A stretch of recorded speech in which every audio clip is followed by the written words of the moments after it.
মাঝে মাঝে বাইরে এমন খাওয়াটা কিন্তু মন্দ হয় না। আসসালামু আলাইকুম, সবাই কেমন আছেন? আলহামদুলিল্লাহ, আমি ভালো আছি। আজকে আমরা সবাই মিলে বাইরে ঘুরতে বেরিয়েছি। ঘোরাঘুরি শেষে এই যে গাছপাড়া কলাপাতা হোটেলটাতে ঢুকেছি। শুনেছি এই হোটেলটার খাবারগুলো নাকি অনেক মজা, নতুন হয়েছে। তো আমরাও আজকে চলে এসেছি ফ্যামিলির সবাই। এখানে নিয়েছি হালিম আর নান রুটি। খাবারগুলো সামনে এসেছে, সবাই খাওয়া শুরু করেছি। দেখে মনে হচ্ছে খাবারটা মজাই লাগবে।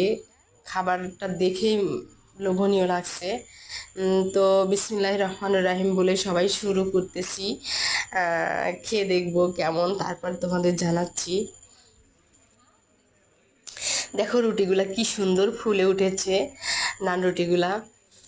আর তোমরা যদি কখনো এই হোটেলে না এসে থাকো তাহলে চলে এসো গাছপাড়া কলাপাতা হোটেলে। আমরাই প্রথম এসেছি।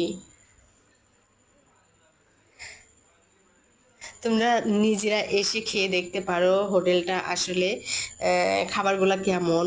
আমার তো মনে হচ্ছে অনেক মজা হয়েছে। আর এখানকার মালিকটাও বলল যে আমাদের হোটেলের খাবারগুলা উন্নত মানের, খুব মজা হয়। তা আমিও খেয়ে দেখছি, সত্যি মজা, খাবারটা অনেক মজা ছিল।